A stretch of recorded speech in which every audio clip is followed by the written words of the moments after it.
Hi my dear DSC aspirants and TET aspirants.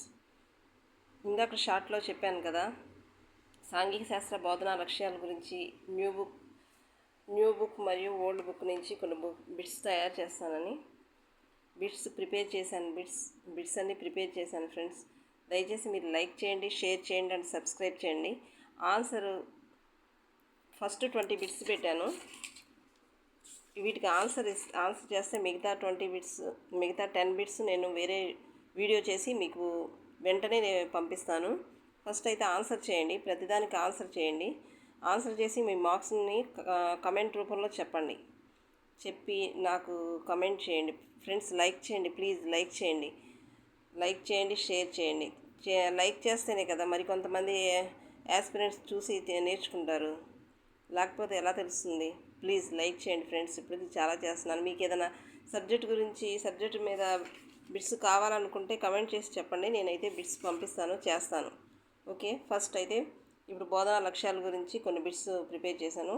చాలా important, 1 mark అయితే గ్యారంటీగా వస్తుంది ఫ్రెండ్స్. చూడండి. ఒక పనిని చేసే ముందు తీసుకున్న నిర్ణయం ఆశయమా, గమ్యమా, లక్ష్యమా, ఉద్దేశమా? ఆన్సర్ చేయండి ఫ్రెండ్స్. ఓకే, దీనికి ఆన్సర్ 1 and 4. ఆశయం అన్నా ఉద్దేశం అన్నా ఒకటి.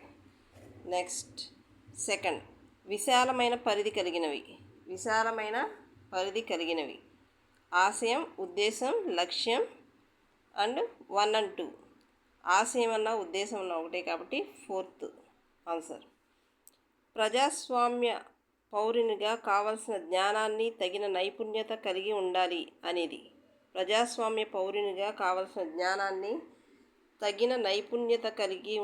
అనేది. ఆన్సర్ చేయండి ఫ్రెండ్స్. ఇది లక్ష్యం.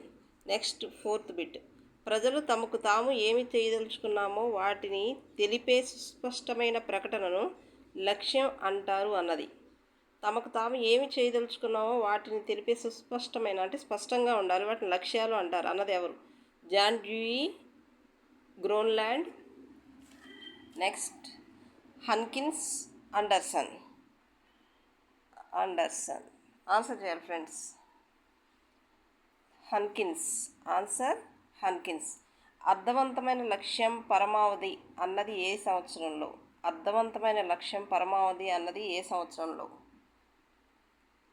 1985.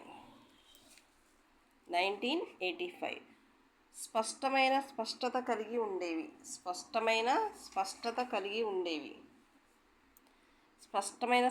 కలిగి ఉండే లక్ష్యాలు. Direct bit direct answer. 7th, దీర్ఘకాలిక సాధితాలు. 7th bit. లక్ష్యాలు, గమ్యాలు, దీర్ఘకాలిక సాధితాలు. విషయాన్ని బట్టి మారనివి ప్రవర్తనా లక్ష్యాల, సాధారణ లక్ష్యాల, నిర్దిష్ట లక్ష్యాల, నిర్బంధ లక్ష్యాల? సాధారణ లక్ష్యాలు. ఫ్రెండ్స్ చూస్తున్నారు కదా, లైక్ చేయండి friends. Please like and share చేయండి ఫ్రెండ్స్. సబ్స్క్రైబ్ చేయండి, మరికొన్ని బిట్స్ మీకోసం ప్రిపేర్ చేస్తాను. APA means American physical association, Atlantic psychological association, American psychological association, Africa psychological association. చాలా simple answer, American psychological association. Bloom's జ్ఞానాత్మక రంగాన్ని వివరించింది ఏ సంవత్సరంలో? 1956. ఇక్కడ 4 ఆప్షన్స్ ఉన్నాయి కదా, 1956. నెక్స్ట్ 11th, జ్ఞానాత్మక రంగంలో అండర్సన్ క్రాత్హోల్ ఎన్ని లక్ష్యాలు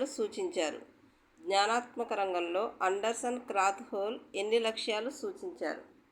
ఫ్రెండ్స్ చెప్పాలి. ఎన్ని లక్ష్యాలు సూచించారు? 4 లక్ష్యాలా, 5, 6, 7? 3, 6 లక్ష్యాలు. సర్వే చేయటం ద్వారా, చార్టు తయారు చేయటం ద్వారా, బొమ్మలు గీయటం ద్వారా, గ్రాఫ్ల ద్వారా బహిర్గతం చేయడం, సర్వే చేయడం, ద్వారా చార్ట్ తయారు చేయడం ద్వారా, బొమ్మలు తయారు చేయడం ద్వారా, గ్రాఫుల ద్వారా బహిర్గతం చేయడం. విద్యార్థులు బహిర్గతం చేసేది విశ్లేషించడం. అవగాహన కాదు, వ్యక్తపరచడం కాదు, వ్యాఖ్యానించడం కాదు, విశ్లేషణ చేయడం ద్వారా అవి బహిర్గతం చేస్తారు. Next number 13. నేర్చుకున్న విషయాన్ని సొంత మాటల్లో వివరించగలిగితే. నేర్చుకున్న విషయాన్ని సొంత మాటల్లో, ఎవరైనా సొంత మాటల్లో చెప్పారంటే అవగాహన చేసుకున్న తర్వాతే సొంత మాటల్లో చెప్తారు. కాబట్టి జ్ఞానం కాదు, అవగాహన, విశ్లేషణ, మూల్యాంకనం అన్నారు. విశ్లేషణ కాదు, అవగాహన చేసుకున్న తర్వాతే సొంత మాటల్లో చెప్పగలుగుతారు. నెక్స్ట్, సాంఘిక శాస్త్రాన్ని సమైక్య పద్ధతిలో బోధించాలని చెప్పింది. Kothari commission, Mudaliar commission, Eshwari Bai Patel commission, NCF 1986. సమైక్య పద్ధతి గురించి సాంఘిక శాస్త్రాన్ని సమైక్య పద్ధతిలో వివరించాలని చెప్పింది కొఠారి కమిషన్. ఫ్రెండ్స్, లైక్ చేయండి, ప్లీజ్ షేర్ చేయండి, సబ్స్క్రైబ్ చేయండి, యాక్టివేట్ చేయండి. మంచి మంచి బిట్స్ పెడతాను ఫ్రెండ్స్. నేను ఓన్గా నోట్స్ తయారు చేసుకుని మీకు నోట్స్ పెడుతున్నాను. దయచేసి అర్థం చేసుకుని లైక్ చేయండి, షేర్ చేయండి, సబ్స్క్రైబ్ చేయండి. 15th bit. నేను నాది అనే స్వార్థభావం నుంచి మనం మనది అనే విశాల భావనను కలిగి ఉండడం. నేను నాది అనే స్వార్థభావం నుంచి మనం మనది అనే విశాల భావనను కలిగి ఉండడం. ఆశయం, ఉద్దేశం ఈ రెండు ఒకటే కాబట్టి ఫిఫ్త్ కన్ఫ్యూజ్ అవుతారని 5th ఆప్షన్ ఇచ్చాను. ఇదే ఆన్సర్ ఫ్రెండ్స్. Next number 16. ప్రజలు ఒక అంశం పట్ల వ్యక్తపరిచే అభిరుచి తమ స్వంతం కావాలని ఆశించేవి, సంతోషంలో అనుభవించేవి. ఒక అంశం పట్ల వ్యక్తపరిచే అభిరుచి తమ స్వంతం కావాలని ఆశించేవి, సంతోషంలో అనుభవించేవి విలువలు. లక్ష్యాలు కాదు, సాధనాలు కాదు, భావాలు కాదు, విలువలు. Next number 17. బుద్ధి కుశలత, సహనం, దేశానికి సేవ చేయాలనే దృక్పథం అనేవి సాంఘిక శాస్త్ర బోధనలు. బుద్ధి కుశలత ఇక్కడే ఉంది మెయిన్ పాయింట్. బుద్ధి కుశలత అంటే మనం బుద్ధి ద్వారా చేసేది. సాంస్కృతిక కాదు, వృత్తి విలువలు కాదు, నైతిక విలువలు కాదు ఫ్రెండ్స్. 2nd option correct. బౌద్ధిక విలువలు. సత్యమే సౌందర్యం, సౌందర్యమే సత్యం అన్నది John Mary Cunningham, John Dewey, next John Keats. Answer వచ్చి జాన్ కీట్స్. జ్ఞానంలో స్థాయిలు ఎన్ని స్థాయిలు? జ్ఞానంలో స్థాయిలు ఎన్ని? 1, 2, 3, 4? 4 స్థాయిలు. ఏ పనినైనా ఎలా చేయాలి అని తెలియజేసే స్థాయి జ్ఞానస్థాయి. ఏ పనినైనా ఎలా చేయాలి అని తెలియజేసే జ్ఞానస్థాయి. ఎలా చేయాలి? మనం విధానపరమైన నిర్ణయాలు ఉంటేనే విధానాత్మక జ్ఞానం అంటారు. వాస్తవాలకు సంబంధించింది కాదు, భావనా సంబంధం కాదు. భావనా సంబంధం అంటే మనసుకు సంబంధించిన వరకే అవుతుంది. కాబట్టి విధానపరమైన జ్ఞానం. ఓకే ఫ్రెండ్స్, అర్థమైంది కదా. 20 బిట్స్ అయితే రెడీ చేశాను. ఇంకో 10 బిట్స్ మీరు చేసే లైక్ని బట్టి, షేర్ని బట్టి. ప్లీజ్ ఫ్రెండ్స్, మంచి బిట్స్ చేస్తాను. నేనే ఆప్షన్స్ రెడీ చేసి మీకు అందిస్తున్నాను. లైక్ చేయండి, షేర్ చేయండి, సబ్స్క్రైబ్ చేయండి. Thank you friends.